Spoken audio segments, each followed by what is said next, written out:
For Africa to work, we have to make sure that the regional markets that we have, all of them, they need to work. Then on top of that, the AFCTA has to work. We cannot be Africans and the intra-trade between us is even going down rather than improving. You know, we are doing now less than 16%. Bienvenue sur Alafia Media. Ici, nous diagnostiquons l'actualité, critiquons le système économique et social en Afrique pour proposer des solutions pour la reconstruction et le progrès durable en Afrique. Parce que l'Afrique a tout pour réussir. À tout de suite.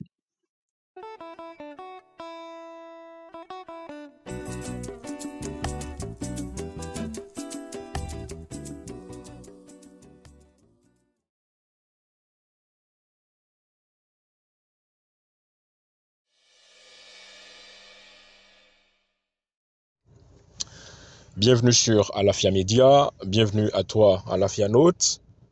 Alors aujourd'hui, nous allons parler économie. En particulier, nous allons parler industrie du pétrole. Et nous allons partir tout de suite au Nigeria pour contempler la merveille industrielle de Monsieur Dangote. Alors, vous avez bien deviné de quoi je vais vous parler. Et donc, bien entendu, on va parler de l'industrie de raffinerie de pétrole que Monsieur Dangote a créé au Nigeria et qui fait trembler, pour ne pas dire, qui a complètement inversé le milieu des affaires du pétrole dans le monde, pas uniquement en Afrique, mais là au niveau mondial. Voilà.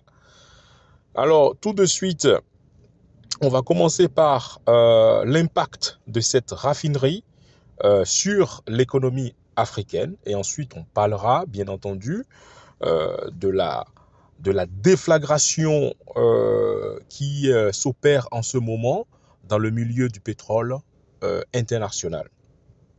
Alors, la raffinerie Dangote est située, voilà, pour ceux qui ne connaissent pas cette zone industrielle-là, une petite présentation rapide de la géographie. Alors, la raffinerie Dangote est située à Lekki, au Nigeria, et donc c'est un projet qui a été mis en place, évidemment par Aliko Dangote lui-même, pour une capacité de raffinage de 650 000 barils de pétrole brut par jour. Énorme.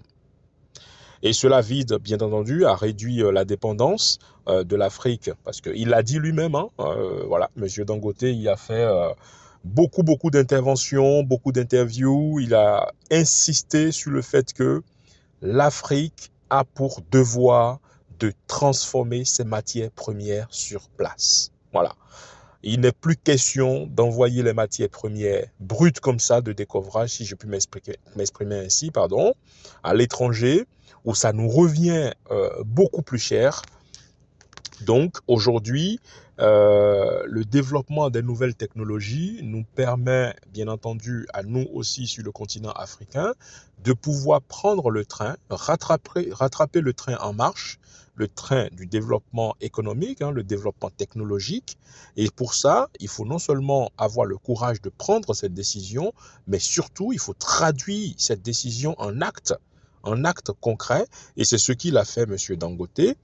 Et voilà, c'est ce qui fait qu'aujourd'hui, nous sommes très contents de pouvoir voir des merveilles industrielles de ce genre installées en Afrique. Et vous allez comprendre pourquoi. Ce qu'il faut savoir, c'est que la raffinerie de Monsieur Dangote est la plus grande raffinerie de pétrole, il faut savoir, en Afrique. Et c'est aussi la raffinerie qui, en jargon de construction, on parle d'un seul train, voilà, un seul train de raffinerie, voilà. Et c'est la plus grande raffinerie en un seul train au monde. Voilà, ça, donc non seulement voilà, il a mis le paquet pour vraiment industrialiser ce secteur au Nigeria, mais il n'a pas vu que le Nigeria. Et c'est ça qui est intéressant. Hein, c'est ça qui fait que son histoire devient une histoire, je dirais, à la limite croustillante. Voilà, ça nous intéresse, ça nous croustille. Quand on regarde ça, on se dit, c'est ce qu'il faut. Chaque Africain, chaque jeune Africain moderne doit voir à travers M. Dangote un futur lui-même. Voilà, voilà en quoi l'histoire de ce monsieur est croustillant à notre vue. Voilà. Donc, rapidement, nous revenons sur les chiffres. Donc, on a dit 650 000 barils de pétrole brut par jour. Des produits, de l'essence, du diesel, du kérosène, des carburateurs et autres produits de pétrochimie. Hein, voilà. Donc l'objectif principal, c'est quoi? C'est d'abord réduire la dépendance du Nigeria aux importations des produits raffinés et exportés vers d'autres pays africains. Voilà. Donc, bien entendu, il va inonder, il va diffuser ces produits dans le marché africain. Voilà. Bon, on espère quand même que d'ici quelques années, il y aura un Aliko Dangote 2 qui va pouvoir installer la même chose, je ne sais pas, du côté de l'Est de l'Afrique, du côté de l'Afrique centrale, parce que bon, il ne faut pas qu'il soit tout seul non plus. Hein. Bon, voilà.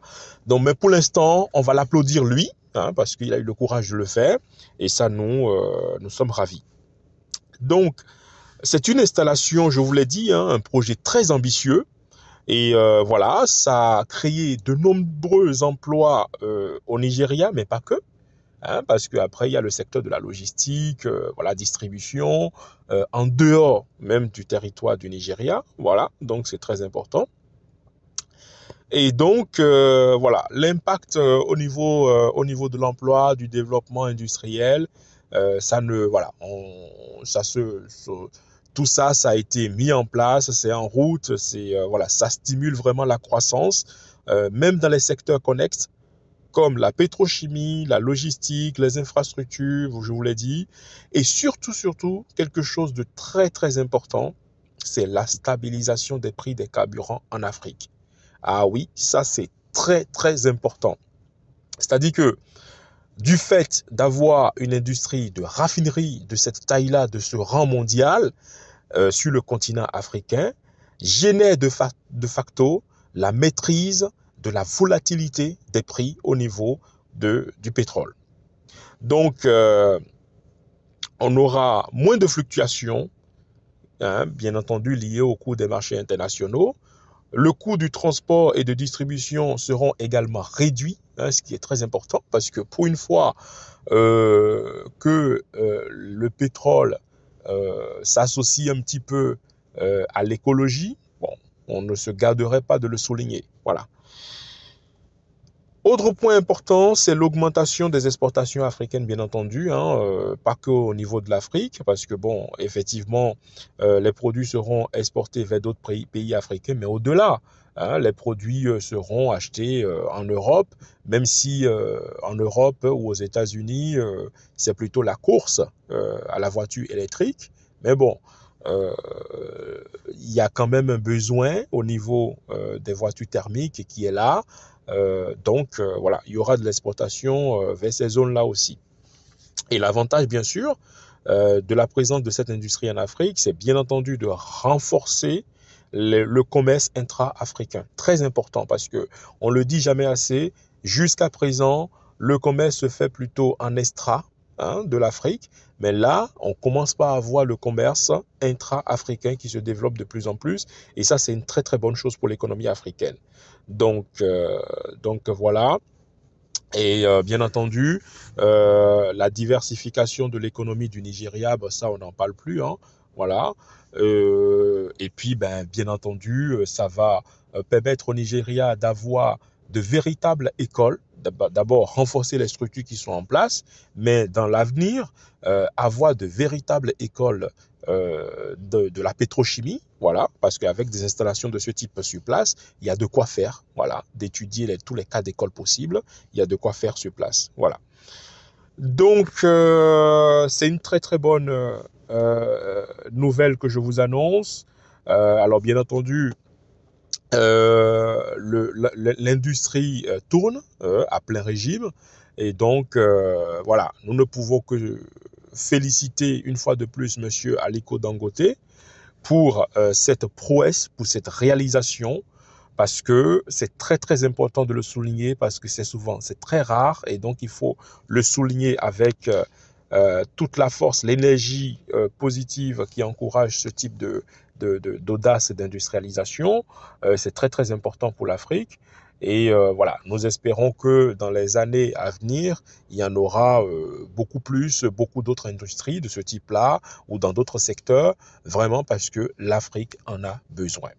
Voilà. Voilà, merci de m'avoir écouté, cher ami à la Fianote. Et n'oubliez pas, Africains modernes, changeons de regard sur nous-mêmes afin de changer le regard des autres sur l'Afrique. Merci, vie, force, santé.